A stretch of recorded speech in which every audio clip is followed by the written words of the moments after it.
Hello നമസ്കാരം, ഞാൻ doctor Amrita. ഇന്നത്തെ ടോപ്പിക് എന്ന് പറയുന്നത് നാരസിംഹ രസായനത്തെക്കുറിച്ചുള്ളതാണ്.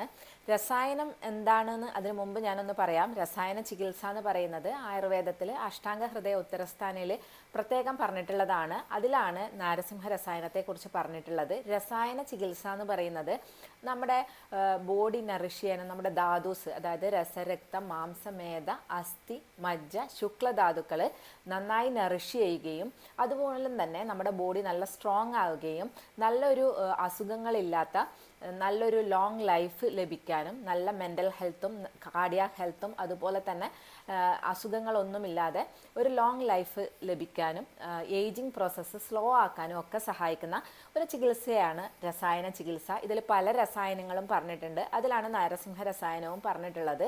ഇനി ഈ നാരസിംഹ രസായനം ആർക്കൊക്കെയാണ് കൊടുക്കാറുള്ളത് നമുക്ക് നോക്കാം. മെയിനായിട്ട് ഇത് നമുക്ക് വളരെ വീക്ക്നെസ് ഉള്ളവർക്ക്, എപ്പോഴും ക്ഷീണം തോന്നുന്നവർക്ക്, തളർച്ച അനുഭവപ്പെടുന്നവർക്ക്, നമുക്ക് ന്യൂട്രീഷൻസിൻ്റെ ഒക്കെ കുറവ് മൂലം നമുക്ക് എപ്പോഴും ഒരു വയ്യായികയൊക്കെ ഫീൽ ചെയ്യുന്നുണ്ടെങ്കിൽ അവർക്കൊക്കെ കഴിക്കാൻ വളരെ നല്ല ഒരു രസായനമാണ്. അതുപോലെ തന്നെ ബോഡി വളരെ മെലിഞ്ഞിട്ടുള്ളവരുണ്ടാവും, എന്ത് കഴിച്ചാലും തടിക്കാത്തവർക്ക് ഈ ഒരു രസായനം വളരെ നല്ലതാണ്. വെയിറ്റ് ഗെയിൻ ചെയ്യാൻ വേണ്ടിയിട്ട് ഹെൽപ്പ് ചെയ്യുന്ന ഒരു രസായനമാണ് നാരസിംഹ രസായനം. പിന്നെ അതുപോലെ എല്ലാവർക്കും അറിയായിരിക്കും, നാരസിംഹ രസായനം എന്ന് പറയുമ്പോൾ നമ്മുടെ മുടി വളരാനും അതുപോലെ നല്ല സ്ട്രോങ് ആൻഡ് ഷൈനി ആയിട്ടുള്ള മുടി ലഭിക്കാനും ഒക്കെ ഈ ഒരു നാരസിംഹ രസായനം കൊടുക്കാറുണ്ട്. അതുപോലെ പ്രിമച്വറായിട്ട് എന്തെങ്കിലും പ്രിമച്വറായിട്ടുള്ള നര വരുന്നവർക്ക്, അതായത് ഒരു 18-20 വയസ്സിലൊക്കെ മുടി നരക്കാറുണ്ട്. അങ്ങനെയുള്ളവർക്ക് പുറമെ മരുന്ന്, അതായത് എണ്ണകൾ തേക്കുന്നതിൻ്റെ കൂടെ ഈ ഒരു രസായനം കൂടെ കഴിക്കാൻ വേണ്ടി കൊടുക്കാറുണ്ട്. അതുപോലെ തന്നെ സെക്ഷൽ ഹെൽത്തിന് വേണ്ടിയിട്ടും ഈ ഒരു രസായനം വളരെ നല്ലതാണ്. ഇൻഫെർട്ടിലിറ്റി ഒക്കെ ഉള്ളവർക്കാണെങ്കിൽ, ഈ മെയിൽസിലാണ് കൂടുതലായിട്ട് ഇൻഫെർട്ടിലിറ്റി കേസിലൊക്കെ മറ്റു മരുന്നുകളുടെ കൂടെ ഈ ഒരു നാരസിംഹ രസായനം കൂടെ കൊടുക്കാറുണ്ട്. പ്രിമച്വറായിട്ട് ഇജാക്കുലേഷനൊക്കെ ഉള്ളവർക്ക് ഈ ഒരു നാരസിംഹ രസായനം മറ്റു മരുന്നുകൾ കൂടെ ചേർത്തിട്ട് കൊടുക്കാറുണ്ട്.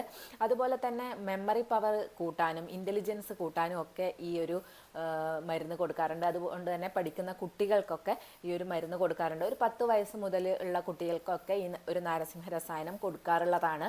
അപ്പോൾ ഇതൊക്കെയാണ് മെയിനായിട്ട് ഇതിൻ്റെ യൂസ് എന്ന് പറയുന്നത്.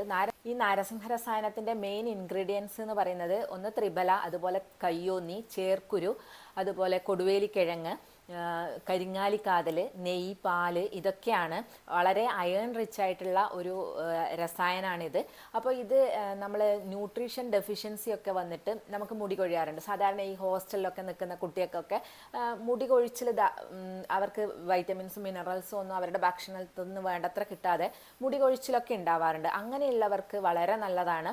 അവർക്കൊരു ന്യൂട്രീഷൻ ഡെഫിഷ്യൻസി ഒക്കെ മാറി അയൺ റിച്ച് ആയിട്ടുള്ളത് കൊണ്ട് തന്നെ നന്നായിട്ട് അയണൊക്കെ കിട്ടി മുടി വളരാനൊക്കെ സഹായിക്കുന്ന, ഈ മുടി കൊഴിച്ചിൽ മാറാനൊക്കെ സഹായിക്കുന്ന ഒരു രസായനമാണ് നാരസിംഹ രസായനം. ഇതിൻ്റെ ഗുണങ്ങളിൽ പറയുന്നത്, നാരസിംഹ രസായനം കഴിച്ചാൽ കാട്ടുപോത്തിനെ പോലെ ശക്തിയും അതുപോലെ തന്നെ കുതിരയെ പോലെ പവറും, സെക്ഷൽ ഹെൽത്ത് കൂട്ടാനും അതേപോലെ തന്നെ ഓർമ്മശക്തിയും ബുദ്ധിശക്തിയും വർദ്ധിപ്പിക്കാനും നമ്മുടെ സ്കിന്നും ബോഡിയൊക്കെ സ്വർണം പോലെ തിളങ്ങാനും ഒക്കെ സഹായിക്കുമെന്ന് പറയുന്നുണ്ട്. അപ്പോൾ അത്രയും ഗുണങ്ങളുള്ള ഒരു രസായനമാണ് നാരസിംഹ രസായനം. ഇത് ഞാൻ നേരത്തെ പറഞ്ഞ പോലെ പാലും നെയ്യും ഒക്കെ ചേർത്ത് ഉണ്ടാക്കുന്നത് കൊണ്ട് തന്നെ ഡൈജഷൻ കുറച്ച് ബുദ്ധിമുട്ടാണ് ഡൈജഷന്. അതുകൊണ്ട് തന്നെ ഓരോരുത്തരുടെയും ഡൈജസ്റ്റീവ് ഫയർ, അതായത് അവരുടെ അഗ്നിബലമൊക്കെ അനുസരിച്ചിട്ടാണ് ഈ ഒരു മരുന്ന് കൊടുക്കാറുള്ളത്. ആദ്യം തുടങ്ങുമ്പോൾ ചിലപ്പോൾ 1/4 ടീസ്പൂൺ മുതൽ 1/2 ടീസ്പൂൺ വരെയൊക്കെയാണ് ഡോസ് കൊടുക്കാറുള്ളത്. പിന്നെ മെല്ലെ മെല്ലെ കൂട്ടിക്കൊണ്ടുവരാനാണ് പതിവ്. ഓരോരുത്തരുടെയും അഗ്നിബലം അനുസരിച്ചിട്ടാണ് ഈ ഒരു മരുന്ന് കൊടുക്കാറുള്ളത്. അതേപോലെ തന്നെ ഇത് കഴിക്കുമ്പോൾ ഇത് രാത്രി കിടക്കുന്നതിന് മുമ്പ് കഴിക്കുന്നതാണ് നല്ലത്, ബെഡ് ടൈമിൽ. അപ്പോൾ അതിൻ്റെ കൂടെ ഒരു ഗ്ലാസ് പാല് കൂടെ കുടിക്കുന്നത് നല്ലതാണ്. അപ്പോൾ പാല് കുടിക്കാൻ ബുദ്ധിമുട്ടുള്ളവർക്കാണെങ്കിൽ ഇളം ചൂടുവെള്ളം കുടിക്കാം. എന്നാലും ഇതിൻ്റെ കൂടെ ഏറ്റവും നല്ലത്, രസായനങ്ങൾ ഏതായാലും അത് കഴിക്കുമ്പോൾ അതിൻ്റെ കൂടെ ഒരു ഗ്ലാസ് പാല് കൂടെ കുടിക്കുന്നതാണ് ഏറ്റവും നല്ലത്. ഇനി ഇത് കഴിക്കാൻ പാടില്ലാത്ത കുറച്ച് ആൾക്കാരുണ്ട്. അതിൽ ഒന്നെന്ന് പറയുന്നത് ഡയബറ്റീസ് ഉള്ളവരാണ്. നല്ല മധുരമുള്ള ഒരു രസായനമാണ്. അതുകൊണ്ട് തന്നെ ഡയബറ്റീസ് ഉള്ളവർക്ക് ഇത് പറ്റില്ല. അതുപോലെ ഹൈ BP ഉള്ളവർക്ക്, ഹാർട്ടിന് എന്തെങ്കിലും പ്രശ്നങ്ങളുള്ളവർക്ക്, അതുപോലെ കൊളസ്ട്രോൾ ഉള്ളവർ ഒക്കെ ഇത് ഒഴിവാക്കുന്നതാണ് നല്ലത്. അതുപോലെ ഇതിൽ ഞാൻ നേരത്തെ പറഞ്ഞു ചേർക്കുരു ചേർത്തിട്ടുണ്ട് എന്നുള്ളത്. ചേർക്കുരു ശുദ്ധി ചെയ്തിട്ടാണ് ചേർത്തിട്ടുള്ളത്. എന്നാലും ചിലരിൽ ഇത് അലർജി ഉണ്ടാക്കാറുണ്ട്. അതുകൊണ്ട് തന്നെ പ്രഗ്നൻസി ഉള്ളവർ ഈ ഒരു ലേഹ്യം ഒഴിവാക്കേണ്ടതാണ്. അതുപോലെ പിന്നെ ഉള്ളതെന്ന് പറയുന്നത് എന്തെങ്കിലും ആസ്മ പോലുള്ള പ്രശ്നങ്ങളുള്ളവർക്കും ഈ ഒരു ലേഹ്യം ഒഴിവാക്കുന്നതാണ് നല്ലത്. അതല്ല എങ്കിൽ ഒരു ഡോക്ടറെ ഡയറക്റ്റ് കണ്ട് കൺസൾട്ട് ചെയ്തിട്ട് കഴിക്കാം. അങ്ങനെ ആവുമ്പോൾ കുഴപ്പമില്ല. അതല്ലാതെ ചിലപ്പോൾ ഈ ഒരു ചേർക്കുരു ഉള്ളതുകൊണ്ട് ചിലർക്കിത് അലർജി വരാറുണ്ട്. അതുകൊണ്ട് അത് ഒരു ഡോക്ടറുടെ അണ്ടറിൽ കഴിക്കുന്നതായിരിക്കും എപ്പോഴും നല്ലത്.